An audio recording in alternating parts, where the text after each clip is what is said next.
been doing the history of modern Babylon, the Omega history of modern Babylon, comparing it and contrasting it with the history of modern Israel. So this is the Omega history of modern Israel. We're comparing it and contrasting it with the Omega history of modern Babylon.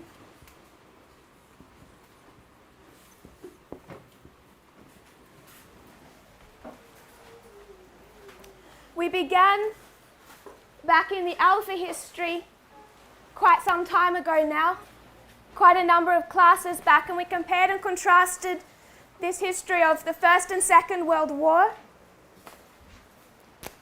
She's okay there, I don't mind. First and Second World War, World War I and World War II. We compared and contrasted that with the first and the second angel's messages. We showed how 100 years apart Satan was counterfeiting the work of God in restoring modern Israel.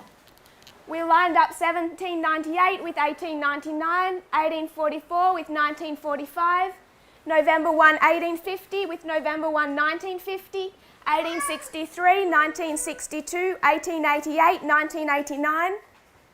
And that's when our history came to a stop, that history, that Alpha history. We saw 1888 and 1989 as this history of war between two factions, the leadership and those who are coming up with new, supposedly radical theology. 1888, that's Butler, leadership against Wagner, a relative comparative nobody. Compared and contrasted that with 1989, you have John Paul II, leadership, fighting against the Jesuits, who had been coming up with radical new theology. And what was that new theology, Sister Jennifer? What did we call the theology the Jesuits had been developing? It's in Latin America. Liberation theology. And what does liberation theology teach?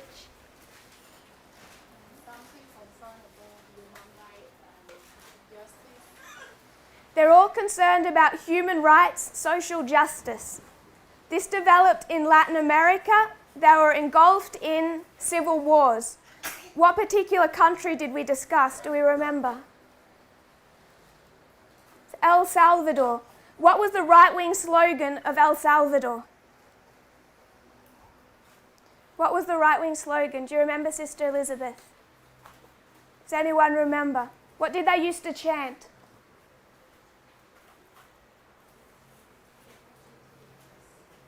Sister Snyder? Be a patriot, kill a priest. So why would the right-wing political factions be encouraging the killing of priests and Catholic leadership? Why would the right-wing factions be encouraging that in Latin America?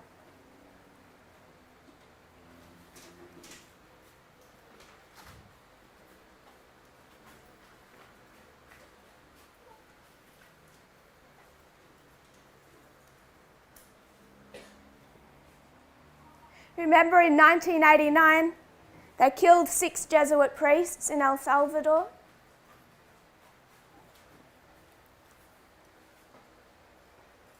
What were the Jesuit priests teaching?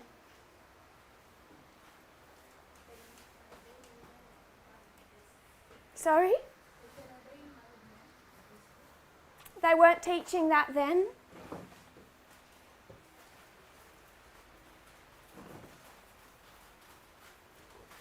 Does anyone else remember? My brother? Use of contraceptives to reduce pregnancy rate. That's kind of a result of what they were teaching. They start to have these quite liberal ideas. What they were teaching was liberation theology. And liberation theology is quite left-wing. Can we see that? Is that okay? So liberation theology, it ends up coming up with these ideas like the idea of allowing contraception, so it eases social suffering. But contraception is, in any form, completely against the theology of the Catholic Church. So these Catholics in Latin America, they're seeing the suffering of their people as Latin America is engulfed in civil war. And why is Latin America engulfed in civil war? Just wanted us to remember, put it in our minds, that Latin America is torn between the United States and the Soviet Union. So Latin America is torn between the capitalism of America and the socialism, communism of the King of the South. And so it becomes like we would imagine Syria or Afghanistan today, where the southern countries of America are essentially becoming proxy wars in the history of the Cold War. So you want to know why there's so many immigrants trying to get out of the southern countries of America. The southern countries of America are like Syria and Afghanistan in 40 years' time. They suffered a lot because of this. So the United States is against any slightest hint of socialism, so it props up dictators, more capitalist-leaning dictators. And the Catholic Church, it starts to head or lean quite towards socialism. So they develop, in the history of the Cold War in Latin America, they develop this theory of, don't think we have it on the board anymore, of liberation theology. And what was John Paul II's position on liberation theology? When they begin to use political means, they cease to be theologians. So he accuses the Jesuits and those in South America of becoming too political, which is quite a contradiction of himself. He says, Ratzinger then, in the same history, calls liberation theology a singular heresy and a fundamental threat to the church. So these are the two sides. The Jesuits were bringing this liberation theology. We just abbreviated it here into LT. And John Paul II believed in taking down the Soviet Union. So each one was half right and half wrong. The Jesuits they weren't driven by the need to take down the Soviet Union. They didn't see that calling. They were promoting a new theology, but John Paul II was promoting the defeat of the King of the South. Both half right, half wrong. We come to 2001 and we mark the first and the second angel, Ratzinger and Bergoglio. Ratzinger here begins the work of cleaning up the Catholic Church, and what is the crisis the Catholic Church is in?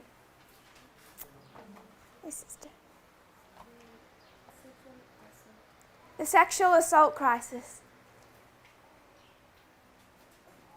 If you were to add them all up, it would be tens of thousands of people who were abused by Catholic priests or lay members in this history.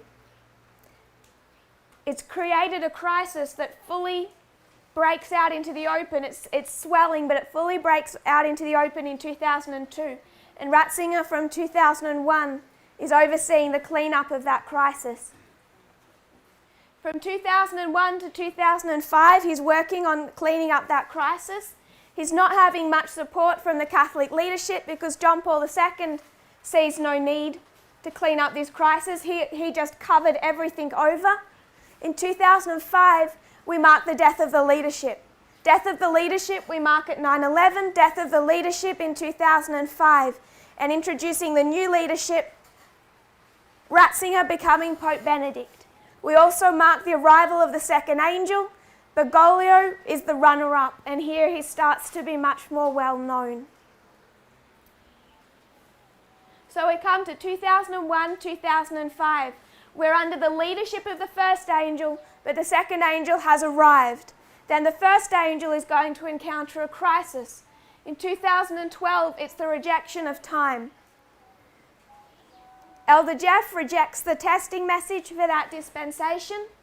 He rejects the voice of the coming second angel. He rejects time setting.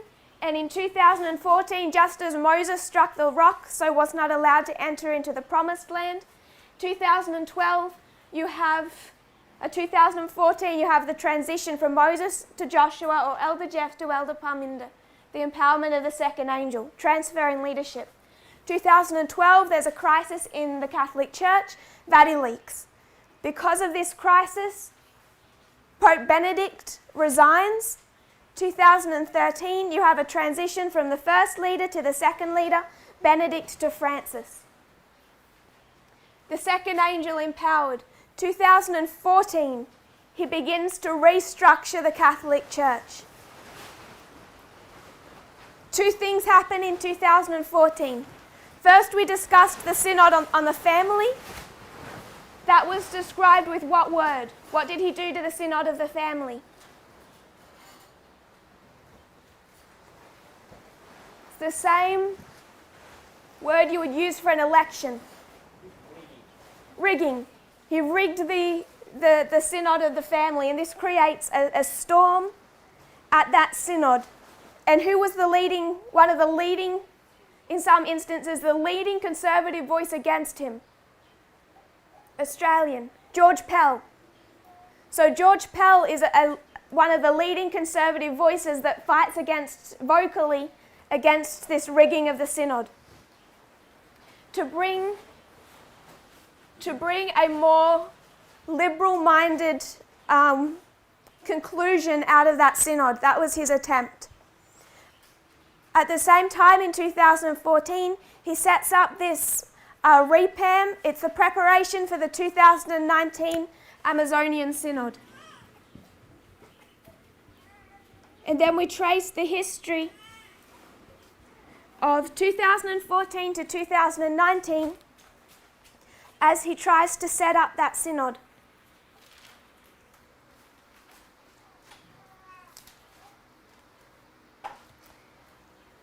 We discussed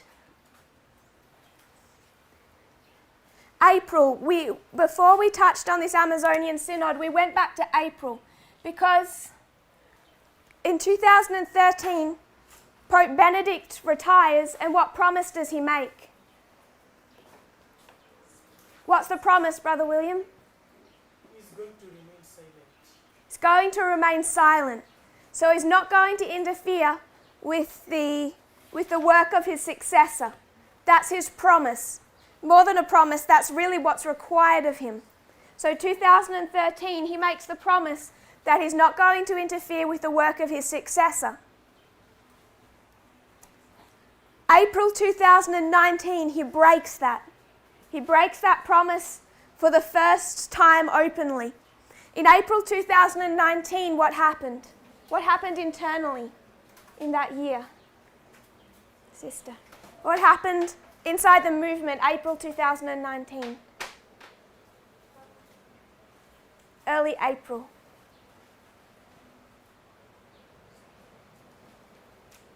There's a camp meeting in Arkansas.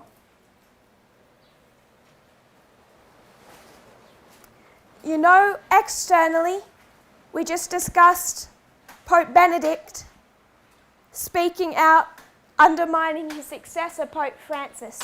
He does that in early April of 2019. We compared and contrasted that with early April 2019 internally. There's a camp meeting in Arkansas. Elder Jeff is speaking. Do you know what he presents?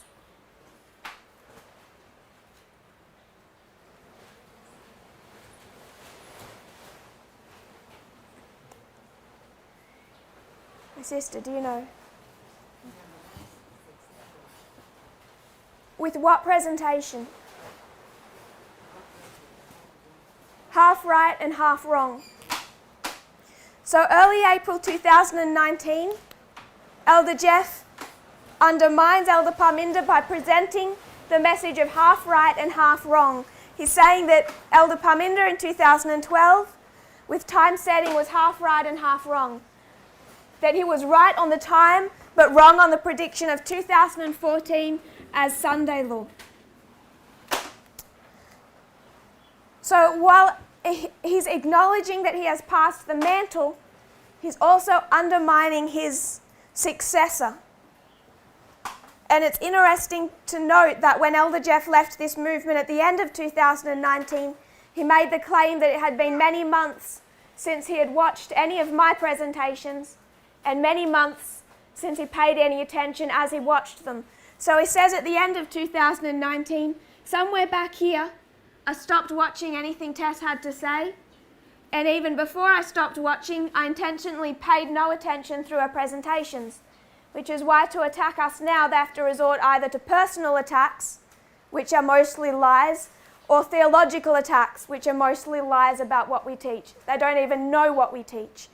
So I would suggest that it's in this history around April.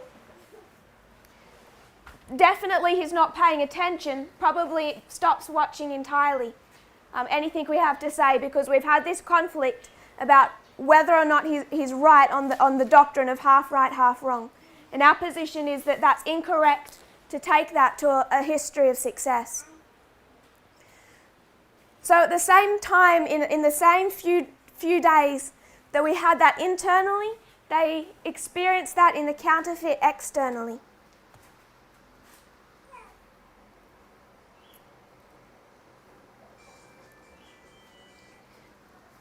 We discussed that with the Guardian article. This is the article down here that I suggested you look up if you want to know about that history. It's the Guardian, April 20th, 2019.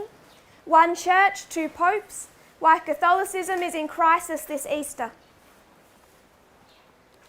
What Elder Jeff's message did was beneath the surface, where people can't see, there's these two groups that have been developing for some time.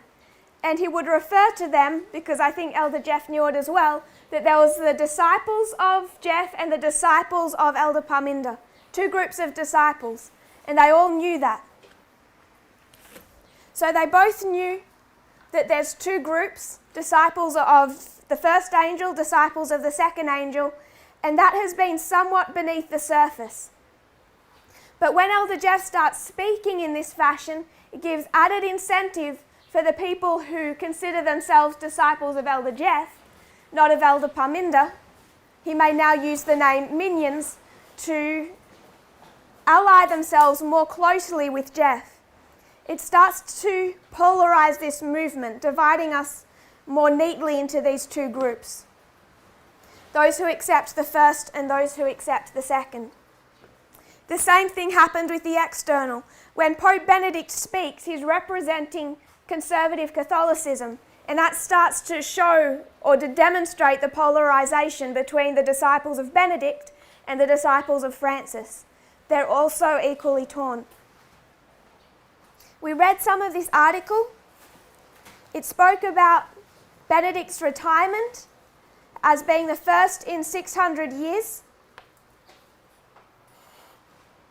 It says Benedict has mostly kept a respectful silence, ignoring the ever louder pleas of traditionalist Catholics who want the 92-year-old to join them in opposing Francis's reform agenda. So this article is acknowledging these two groups within Catholicism that has been developing.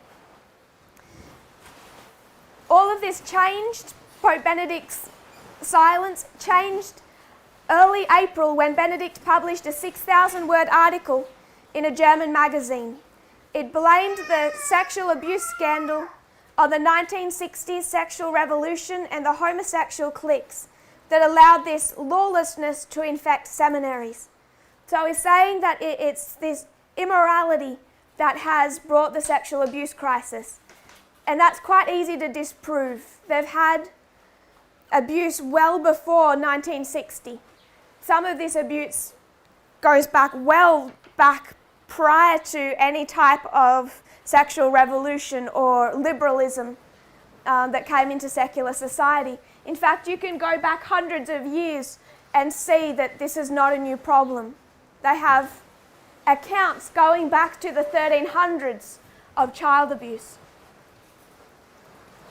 So it's quite easy to prove Pope Benedict wrong. But for those who are conservative, that's the lens through which they see this crisis. Pope Francis, the Reformer, is being challenged by his conservative predecessor, who now has the far-right backing, including that of Steve Bannon. So note what The Guardian is saying. It says Pope Francis is the reformer of the Catholic Church. They all know what he's doing, that he's restructuring and reforming the church. but he's being opposed by his conservative predecessor, who has the far-right backing of Steve Bannon. We spoke about that, how conservatives allied to Steve Bannon wear shirts saying Benedict is my Pope. They're open about their loyalty to Benedict.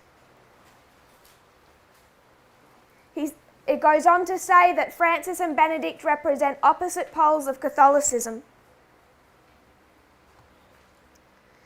So, I don't know how aware you are of how the movement has developed in the last 5 years, but for me, I think for many of us who have seen this shaking in its early stages, in its development, not just from October 2018, but going right back to 2012, the compare and contrast is quite simple. That you've had these two voices of the first and the second, and you've had this polarized movement between the voice of the first and the voice of the second. The voice of the second doing a work of reforming. And essentially those Catholics not supporting Francis, their mindset is much the same as we find that of FFA and their followers. We spoke about that. So we spoke about REPAM, and then we spoke about the Amazonian Synod, and we started to show how these two information streams really broke into the open in the last months of 2019. I want to read from an article of The Guardian. So this is another article. I'll put it here. It's also The Guardian. And it's titled, Pope Apologizes for Theft.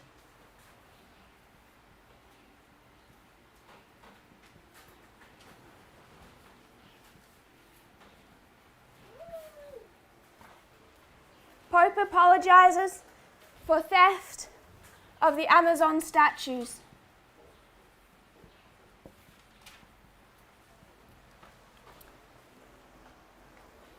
This was when the Amazonian Synod first began. It opened. We discussed how there was this ceremony. The indigenous people of the Amazon came with their full traditional dress, traditional feather hats. They had a tree planting ceremony, and they brought these statues from the Amazon of a naked pregnant woman, just her side, so you can see her belly, the baby inside her belly. Those statues were stolen by a conservative Catholic who believed they were pagan idols and hurled into the river in Rome. This is discussing the response from that. The theft of the video, because he videoed himself and posted it online stealing these statues, this video was widely circulated on conservative and traditionalist Catholic media that showed two men who entered the church before dawn, took the statues from the altar of a side chapel and threw them into the Tiber River. The statues were later recovered, but the theft was celebrated by conservative Catholics who considered the statues pagan idols. Cardinal Mueller, who was sacked by Francis in 2017 as the Vatican's doctrine chief, said the great mistake was to bring the idols into the church in the first place. Quoting him, "To throw it out can be against human law, but to bring the idols into the church was a grave sin, a crime against divine law." And he said this to conservative US Catholic broadcaster EWTN. So Guardian says EWTN is conservative. We don't need to say they're conservative. Just normal media will tell you that is their mindset. They're a conservative US Catholic broadcaster. Then it goes to the Vatican, the editorial director, Andrea Tornielli. He says, in the name of tradition and doctrine, their conservative beliefs, they contemptuously threw away a symbol of maternity and sacredness of life. Then it quotes National Catholic Reporter. In their editorial on this incident, it says, "We do not use the term racists lightly, but what else is it?" Asked the National Catholic Reporter, a progressive Catholic magazine. So the Guardian says conservative EWTN, progressive NCR. EWTN says the statues equal pagan, idolatry. NCR says statues equal sacred life. And those guys, the conservatives, are all racists. So NCR gets quite pointed in their response. The theft, still quoting The Guardian. Earlier this month, so at the beginning of this Amazonian conference, Pope Francis spoke against those conservative critics, that the critics had spoken out against the Amazonian, the traditional dress, saying it didn't look Catholic enough. They shouldn't have been able to wear their traditional dress inside the Vatican and their traditional headgear that was quite ornate, if you can imagine, not the same, but of a similar mindset as the American Indians with the feathers. So the conservatives attacked their traditional dress as not being suitably Catholic and being ridiculous. And Pope Francis responded. He said that those words of the conservatives were offensive and that the feather headdress is no more ridiculous than hats worn at the Vatican. So Pope Francis says, you think their feathers are ridiculous? Have you seen yourself in the mirror, essentially? The theft of the statues underscores the depth of conservative opposition to Francis and his agenda focusing on the poor, the migrants and the environment. So Guardian is saying this incident is showing the depth of conservative opposition to Pope Francis and his agenda focuses on poor, migrants and environment. And isn't that liberation theology? His agenda is encapsulated by liberation theology. That's the disagreement. Do we have any questions or thoughts so far? We've just been going through history, really.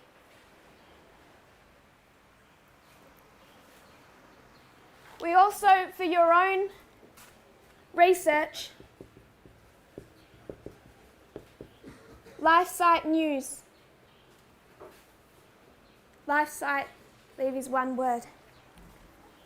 Another conservative information stream, if you're going to look these things up yourself. It speaks about the difference between I don't have the link of the article here, but it speaks about those allied to Pope Francis, how they're trying to use this Amazonian synod to bring in married priests and female deacons. And it quotes one of these liberal allies of an Austrian bishop, liberal ally of Pope Francis, who says tradition has a bad taste. They need to get rid of the ballast that has accumulated over the centuries, that the church carries with it much suffering, and that those in the far right corner, the conservatives, fanatically defend this suffering, this ballast, as tradition.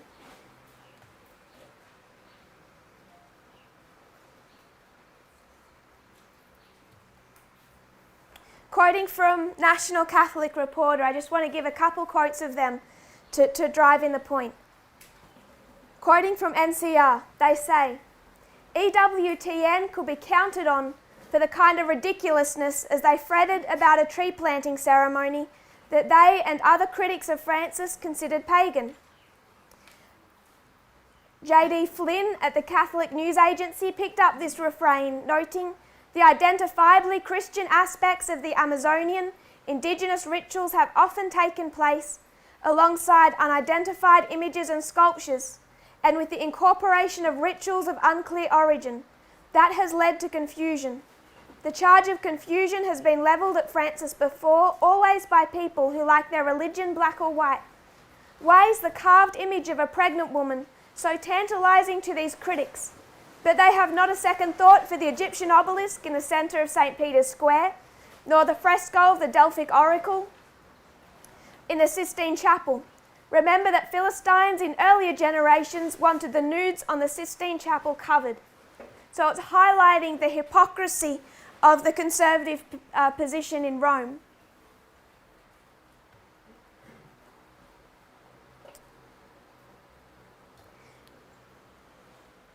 Going back to that Austrian bishop,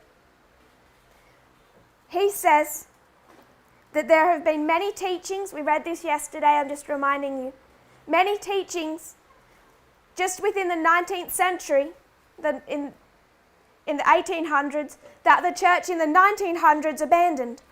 For example, the church's stance with regards to democracy. So if you considered how the Catholic Church spoke of democracy in the 1800s compared to how they spoke of it in the 1900s.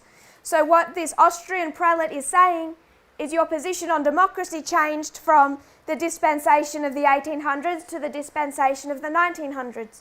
Then he says, your position on religious liberty changed between the 1800s and the 1900s. These other novelties, which would have been heretical only less than 100 years ago. So they're arguing, as we spoke of yesterday, they're arguing about dispensationalism. This side believes in dispensationalism. This side believes in eternal tradition.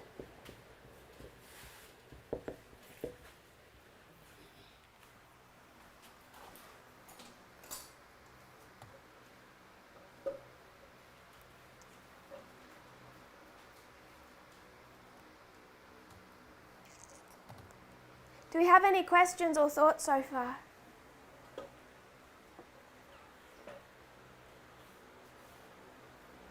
Can we see the compare and contrast from particularly 2014 to 2019? We're all okay with that. We come to 2019, we have this Amazonian Synod, and the conclusions of that Synod is they write, as they do in every synod, as they do in 2014, they write this document that gives the conclusion of the synod.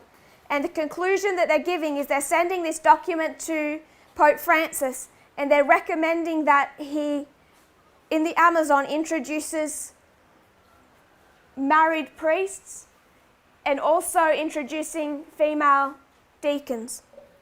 So that document was formed in 2019 from that synod. Pope Francis is yet to, but expected soon, to give a public statement on his acceptance of that document. So we spoke about the conflict in April. April, we have this division blow into the open internally. When does it come to a head? Internally. First of all, we have half right, half wrong in April. That sets the tone. I want to go back. I want to mark in 2018.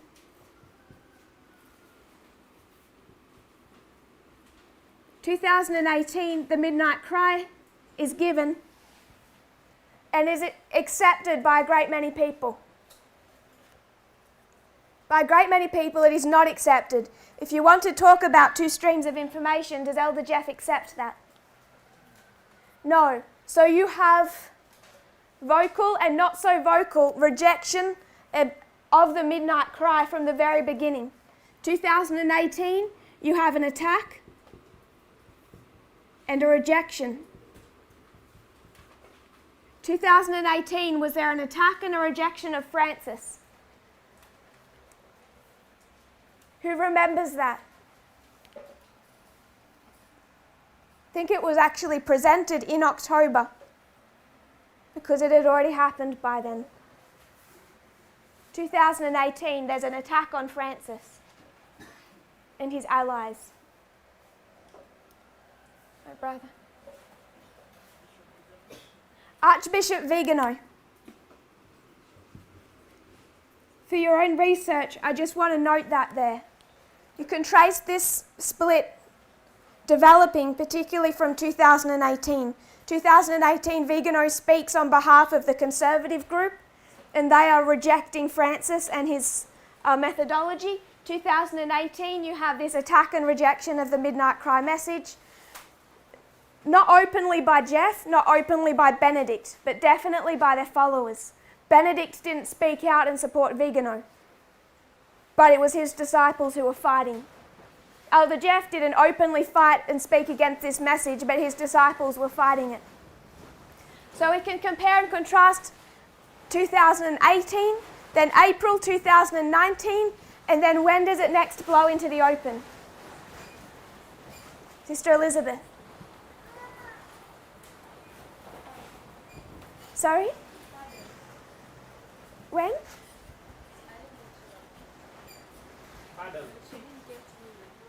Oh. The internal shaking.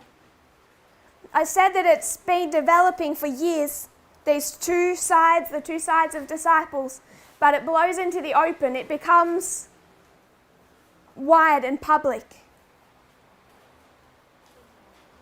2019, what month? September.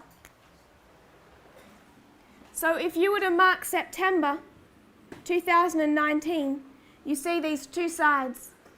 You see the movement against Jeff and FFA who here leave and attack the conclusions of this message. So in 2019, it's all come to a head with this Amazonian Synod. And what does Pope Benedict begin to do? I want to quote here.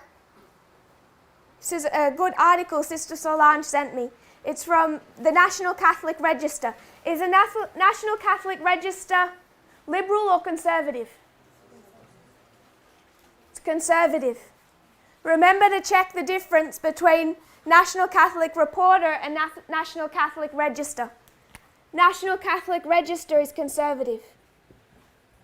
They're not the same news site. This is from the National Catholic Register, January 14, 2020. It's talking about a book that was released recently that was written by a prominent cardinal and by Benedict. So it's been co-written. What was that book called? We only touched on it as we closed yesterday. From the depths of our heart. I'm going to quote this article. This is National Catholic Register. Put the articles here. I'll just give the first few words for time. Unpacking the Benedict Cardinal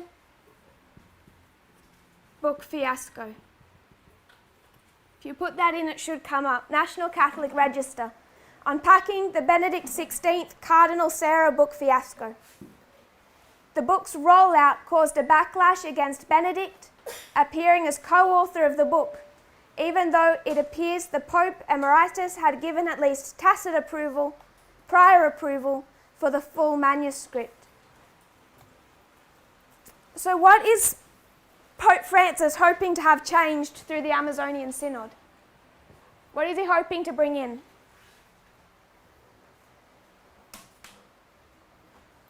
What is the Amazon calling for? Sister. The Amazon region, what do they want from Pope Francis? It's not just them, it's Germany, it's those liberal Catholics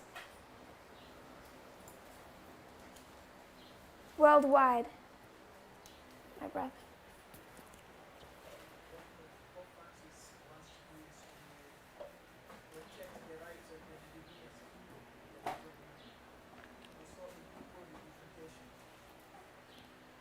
He wants to protect the rights of the Indigenous people, but they have a specific need.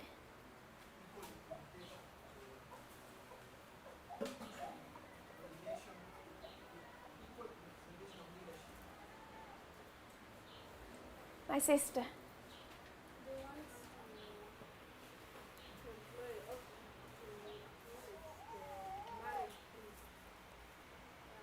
They want to bring in married priests. Why do they want to do that?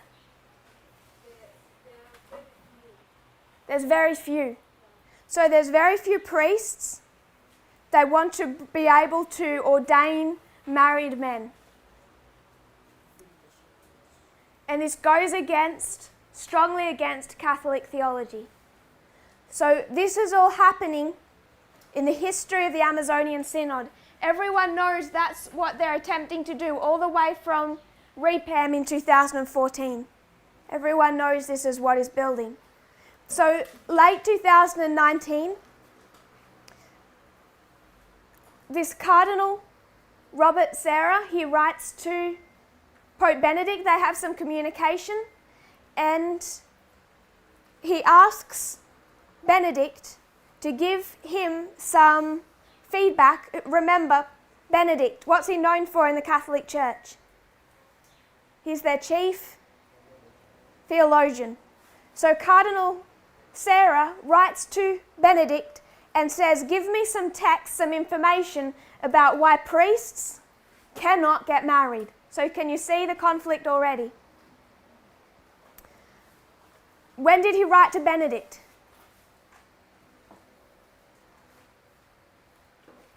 When did that happen?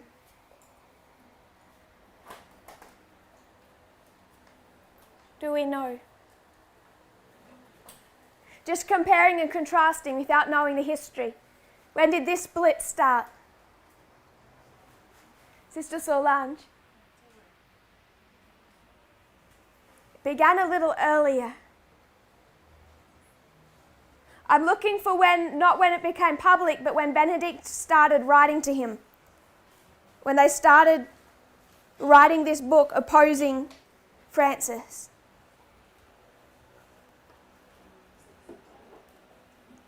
I heard someone say it. September?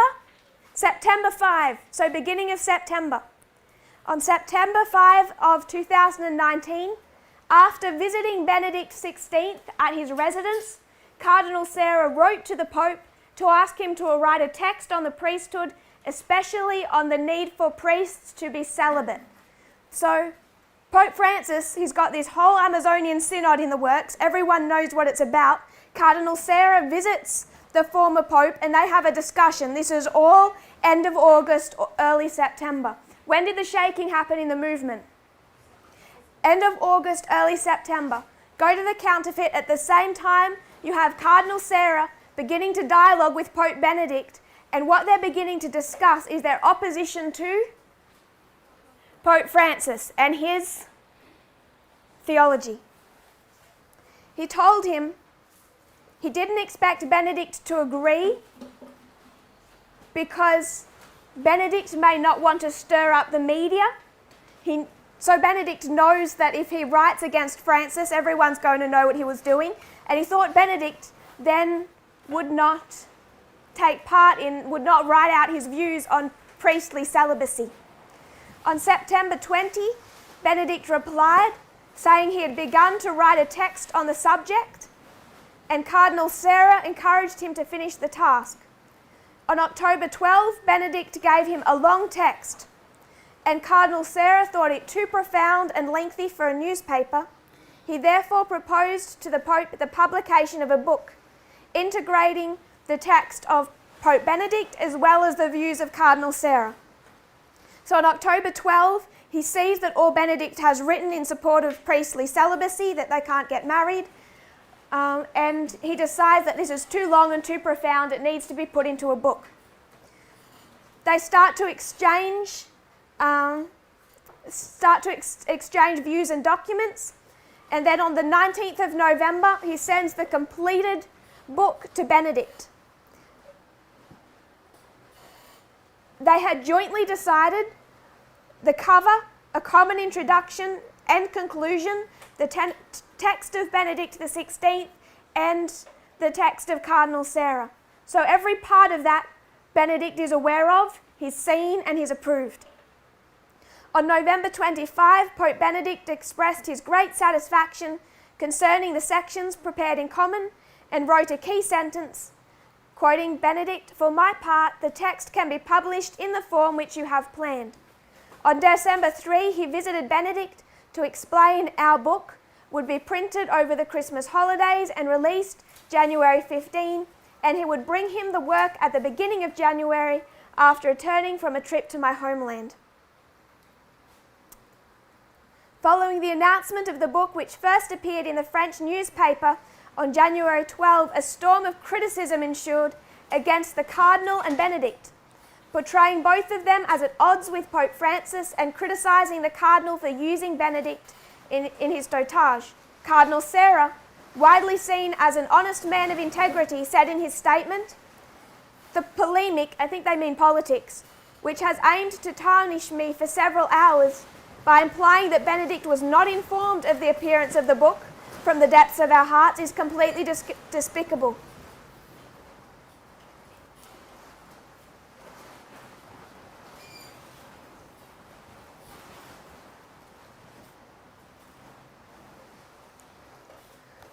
So August, September of 2019, you have Benedict and this cardinal, and they're putting their views together knowingly, willingly, knowingly, contradicting the work of Francis.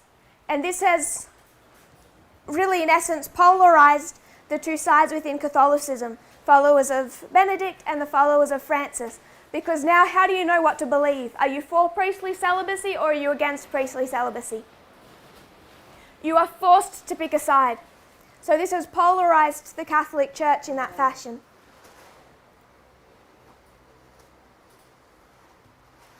Do we have any questions or thoughts so far?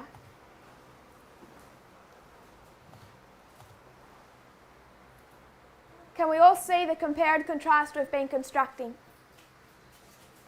Two leaders, two sets of disciples, all the way from 2013, 2014. You have the development of this history. There's an attack on the second leader in 2018. There's an attack April 2019, and then it blows into the open. Two polarized sides, August, September 2019. You can say the same thing for the internal or the external. Does that make sense?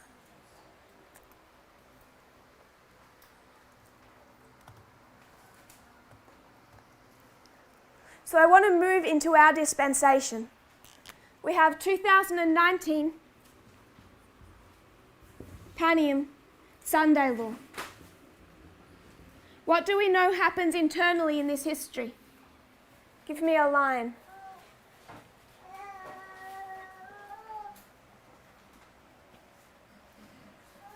Go to the line of the end of ancient Israel. This history. What is it of? What's this waymark? End of ancient Israel. It's the cross. After the cross, what happens to the disciples? They're all scattered. They've got no direction. They go back to their secular employments. And then what's this waymark? Pentecost. What happens just prior to Pentecost?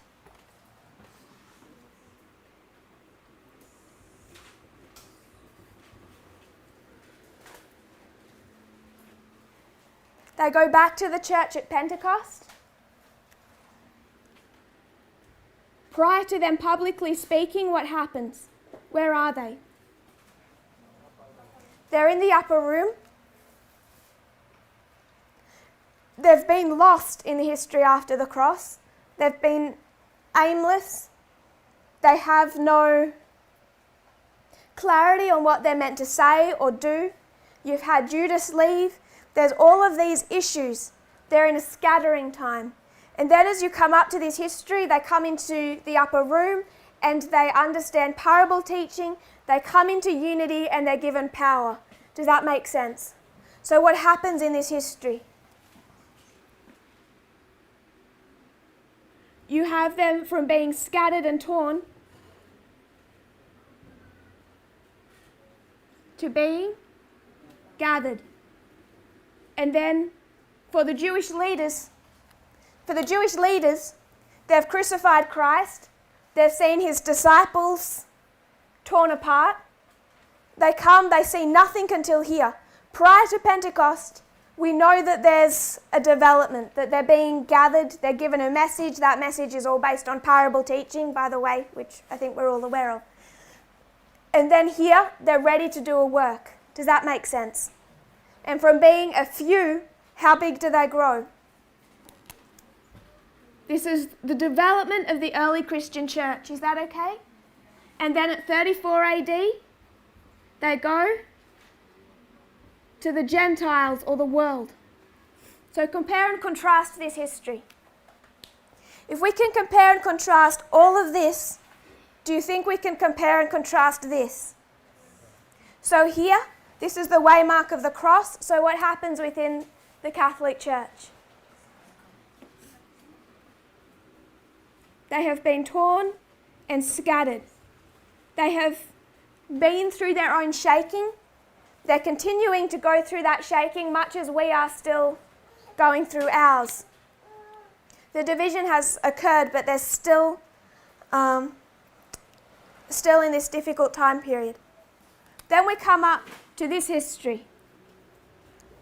We know that they must begin to get their house in order, yes?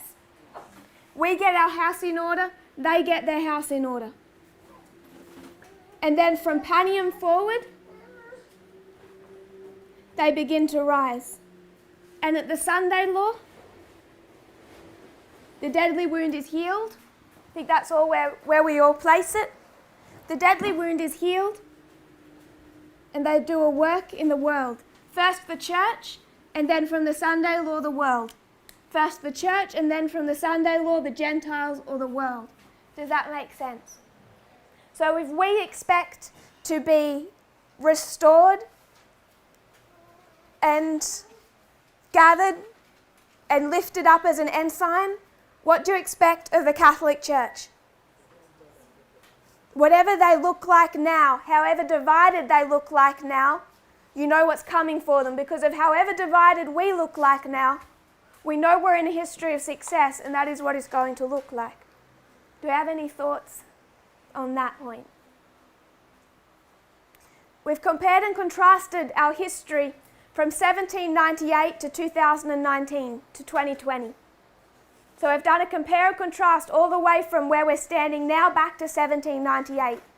All that we're saying is if that compare and contrast from true to counterfeit works for that time period, then we can project into the future and know what is coming for the counterfeit, just as we know what is coming for us. Any thoughts or questions on that point? Yes. You compare and contrast the line of the apostle hours. So now we have a 34 AD which is Sunday law. And in 34 AD the apostle they went to the Gentiles. The same to us. So but here, what does Catholic do going to the world? To do what?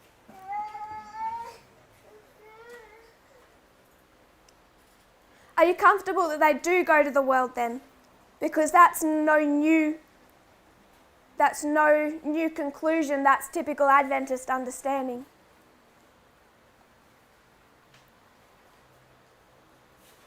You're happy that they go to the world at the Sunday law?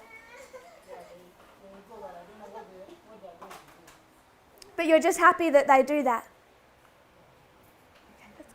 That's all I want us to conclude at the moment. I want us to be able to compare and contrast the history up to here. We know that we go to the world, they go to the world. What message do we bring to the world? If you don't know the message we bring to the world, how can we know what message they bring to the world? But we know we bring one, yes? So we know they bring one too.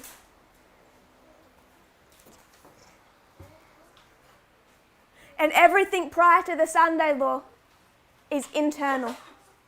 Internal preparation to do that work.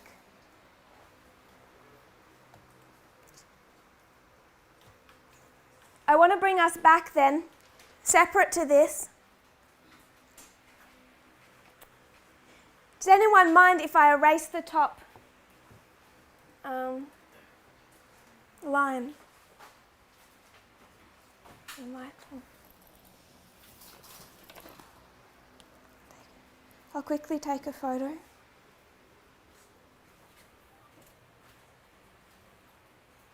I'm going to erase that top line because I just want to quickly, briefly remind us of World War I.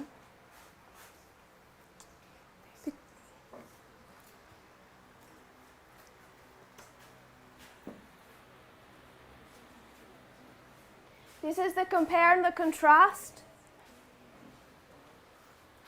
It's the compare and the contrast with Israel, modern Babylon.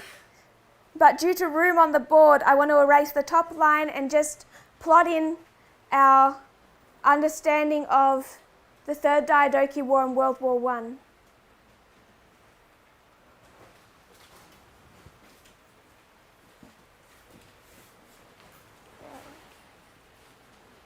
Tell me when I can go.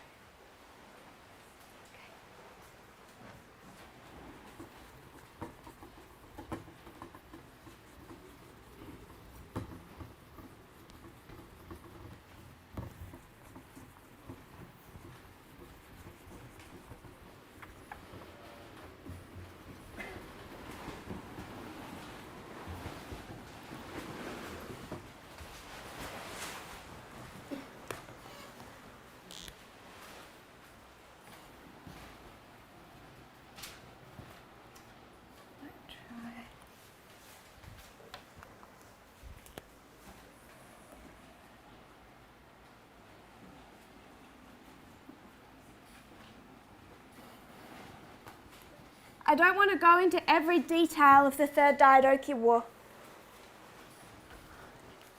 Just specifically highlighting the points that become relevant for our study.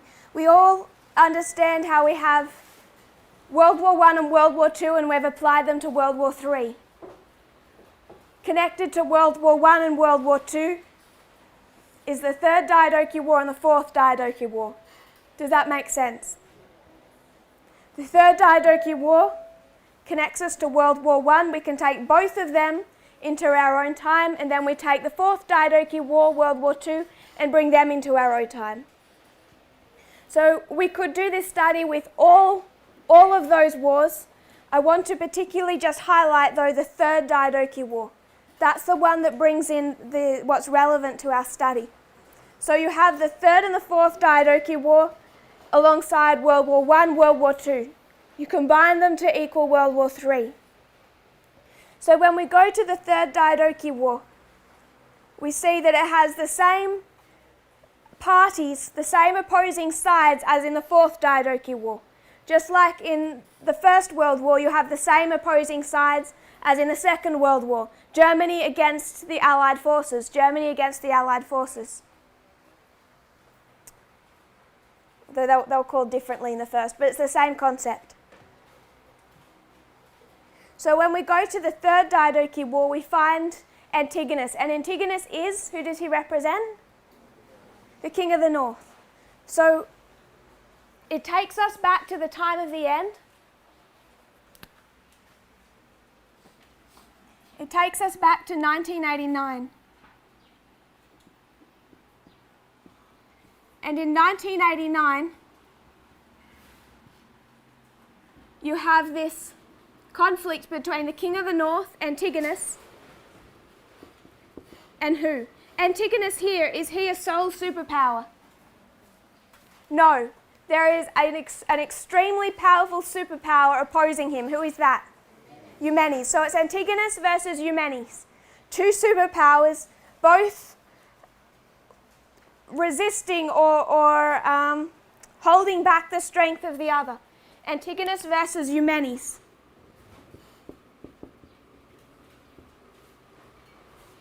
And they've been fighting this prior war.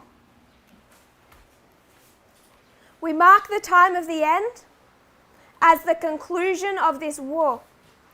What battle was that? Do we know? It's the battle.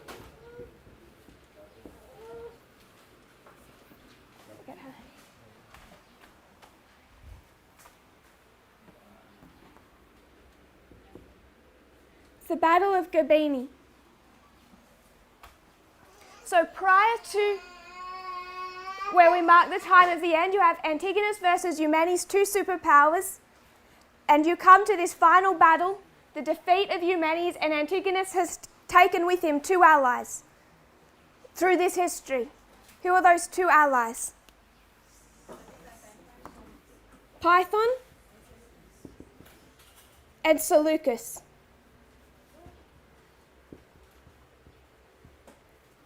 Now Python, he fought in the army of Antigonus. Did Seleucus fight in the army?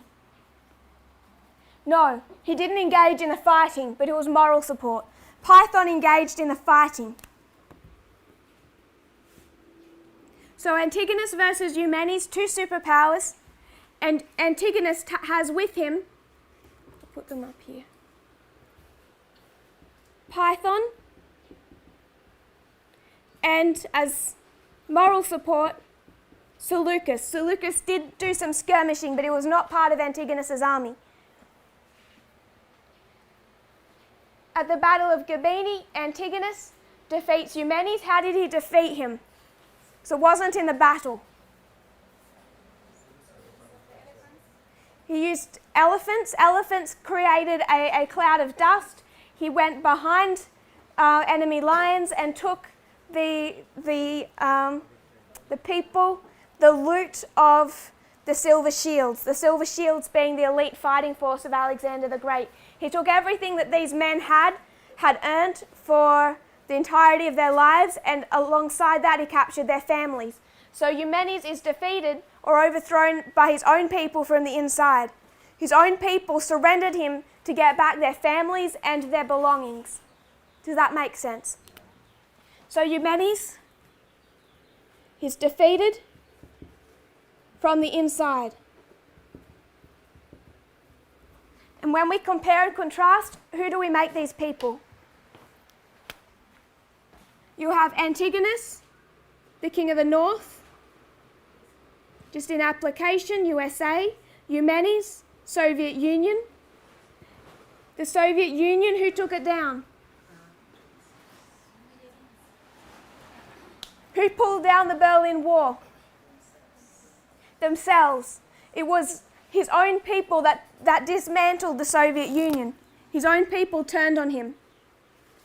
Python and Seleucus, who were the two allies of the United States in this history? The Mujahideen, where did they fight? Afghanistan. We're talking about the 10-year Afghanistan proxy war, and the United States used the Mujahideen. They fought on behalf of the United States. Seleucus, he did not fight in Antigonus's army. So who does Seleucus represent? The papacy. John Paul II. We spoke a couple classes ago about Protestantism and the papacy. Both of them went into an alliance with Reagan over different issues for different purposes. And John Paul II went into an alliance with the United States to help him take down the Soviet Union. Seleucus does not fight in his army. John Paul II did not fight militarily, but he aided through other means. So this is how we break down, without going through the whole history, how we break down this battle. Eumenes was the most powerful general in the East. He had united all the eastern territories, all those independent eastern blocks. didn't do that intentionally, but they were the Eastern blocs. These were the Eastern satraps, which had their own generals over them. He united all of those Eastern territories into one unit against Antigonus. And Antigonus went into the east against those Eastern united forces and overthrew Eumenes. So in this history, Antigonus, he takes the Eastern blocs from Eumenes, and then he takes this title, Master of Asia, or Master of the East. Just as the United States went east, they took all those Eastern Bloc countries, independent satraps, you could say, with their own governments. He took them from the Soviet Union.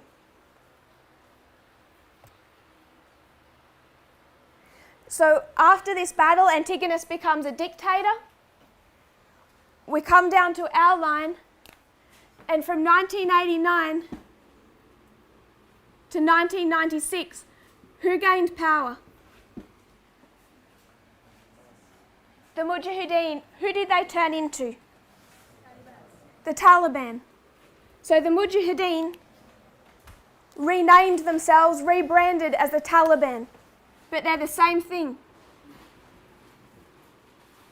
We get more light if we can compare and contrast this history with World War I, but we won't do that for time, because World War I will give you what incident? Here. What's this in World War I?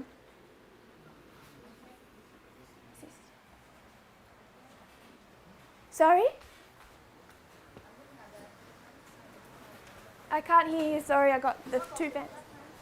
The Black Hand. They assassinate the Archduke. So there's a terrorist attack here that sparks World War I. We would need to do the line of World War I to see that more clearly. But what we do see in the Third Diadochi War is the death of Eumenes. Does that make sense? Sorry, the death of Python.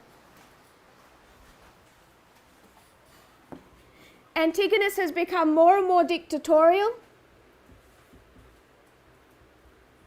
and he starts to take down all of these other generals who are, however small, he may see as a rival. And Python, he becomes powerful in his history, more powerful, after the Battle of Gabin, and Antigonus, feeling threatened, has him killed. If we were to do World War I on top of the Third Diadochi War, we would see the terrorist attack as a catalyst for this. But what it gives us, this waymark, is the Afghanistan War.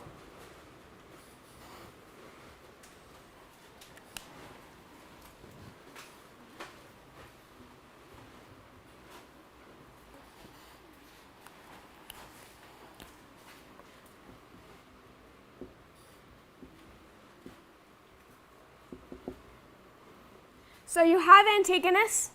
He's being restrained by another superpower, Eumenes. He's got two allies, Python and Seleucus. He's going to defeat his eastern enemy, take the Eastern Bloc, and then become more and more of a unilateral power or a dictatorship. Python, one of his allies, is going to become more powerful, so Antigonus is going to have him killed.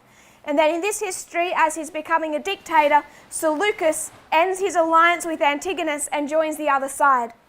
So when we compare and contrast that, we see the United States fighting the Soviet Union, two superpowers. The United States goes and takes the Eastern Bloc from the Soviet Union, which is given to the United States or overthrown from the inside. The United States had two allies, the Mujahideen in Afghanistan and the support of John Paul II, the two other allies that brought down the Soviet Union. The Mujahideen become more powerful, they become the Taliban. In 2001, when that terrorist attack strikes, the United States goes back into Afghanistan and overthrows the Taliban, not because the Taliban attacked the Twin Towers or played a role in 9/11, but the Taliban were allowing Al-Qaeda to exist in Afghanistan. So the Taliban is not Al-Qaeda. I want to make that point. People make them the one thing, but they're not the one thing. They're entirely separate, different things. The Taliban is the government of Afghanistan, was the government. Al-Qaeda is a terrorist organisation that floats around the Middle Eastern countries. The Taliban played no role in September 11. But because the United States thought that they were allowing terrorists to live in Afghanistan, which they were, they invaded Afghanistan and overthrew the Taliban. It was a bad move. They could have attacked Al-Qaeda and not tried to destroy the Taliban. They didn't need to destroy them, and that's why this war is still going 19 years later. They recognise their mistake now. But they overthrew the Taliban government. And when they do this, what happens through this history, what happens to their alliance with John Paul II?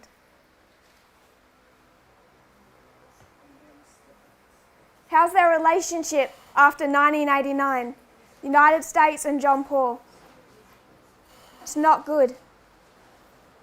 Just after 1989, you have what war?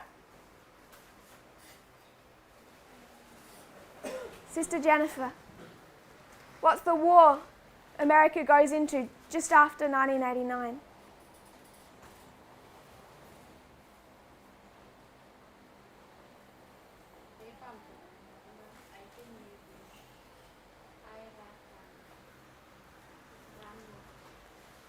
They go to war with Iraq. 1990, 91, the Gulf War, Desert Storm. So they go to war with Iraq. It was called the Iraq War until they had another Iraq War, and now it's called the Gulf War. So 1991, John Paul delivers a speech where he gives this is according to the New York Times, a scathing denunciation of the Gulf War. He called it darkness that cast a shadow over the whole human family.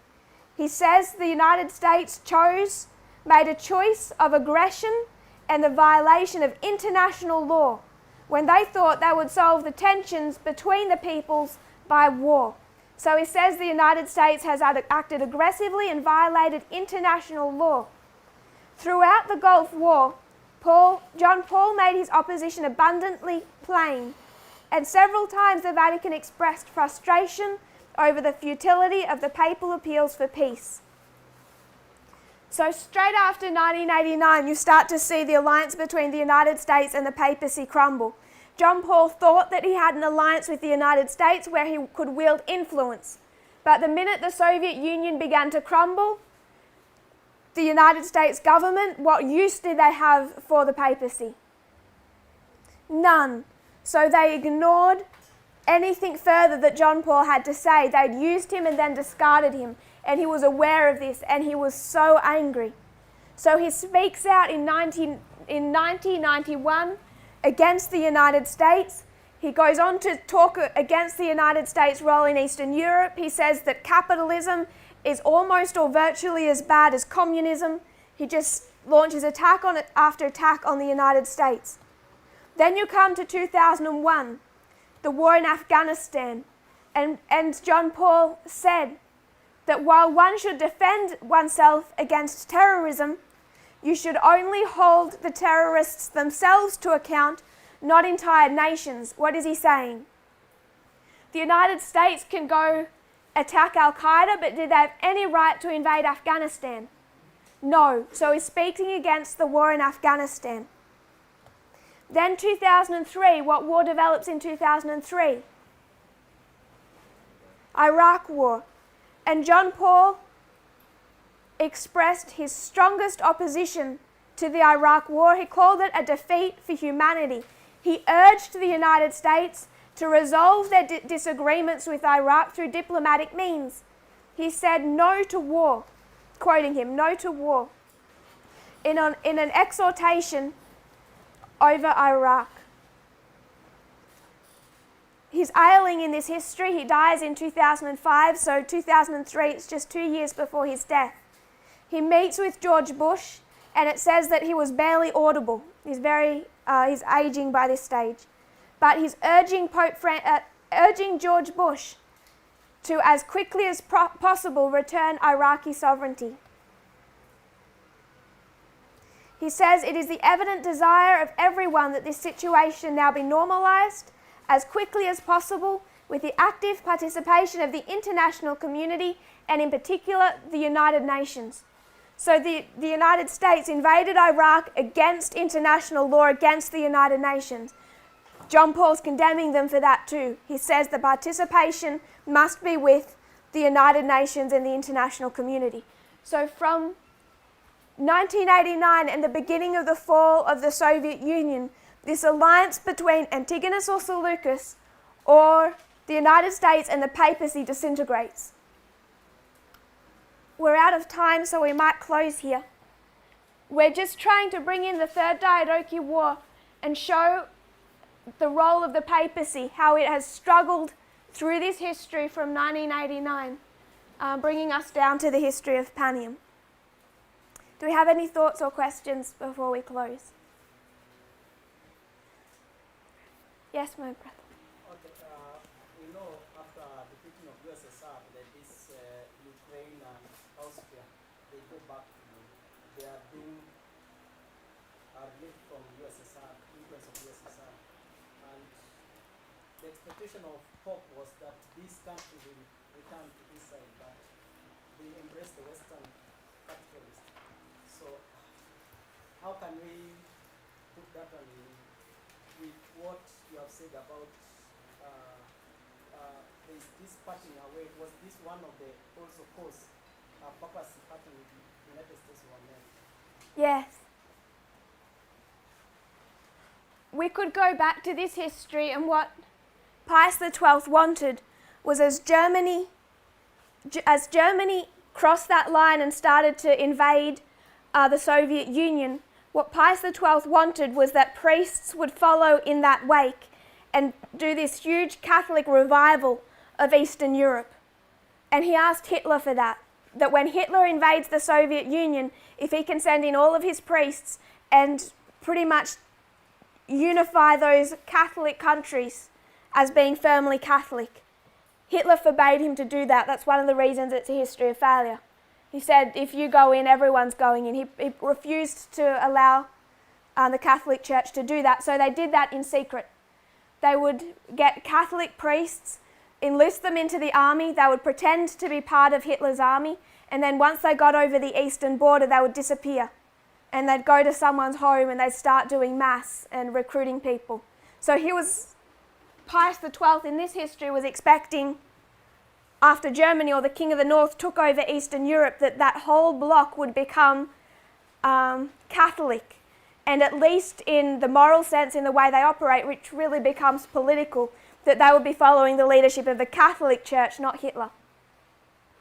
That failed. John Paul II expected the same thing. As the United States took Eastern Europe, he expected all those Catholic countries to look to their priests for authority. So the priests would guide the people, start introducing all of the Catholic doctrines, and there would just be this massive Catholic takeover of Eastern Europe. And it failed with Germany, and as much as he saw the defeat of the Soviet Union, that also failed. Because as you told us, is what you said, they turned to the West, to the United States. They didn't want Catholic contraception. They already had so many children and such a heavy financial burden. They wanted some of that Western freedom and lifestyle. So they did not turn to the leadership of the Catholic Church. They turned to the leadership of the United States. So that is an accurate point, but I just wanted to draw your attention to that it fits in both histories.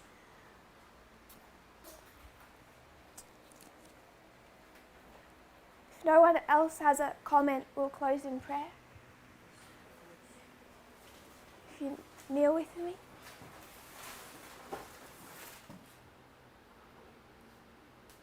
Dear Father in heaven, thank you for our blessings. We know that there is a difficult time now in this movement. Lord, we look forward with hope that you will We know, Lord, that you will gather and restore us as you have promised. I pray, Lord, that you grant us courage for this time. May we do what is necessary to be prepared for it, to come into unity. Lord, we know that Satan is active. We don't understand all of what is currently in development. But Lord, through your lines, through the prophetic glasses you leave to us, we can see that it is verily being fulfilled accurately. Lord, may we be as strong as possible. May each one see their responsibility to implement what they know, to teach, to become strong in this message. May each see their responsibility to take up a part of this work. I pray, Lord, that you help us to this end. In Jesus' name, amen.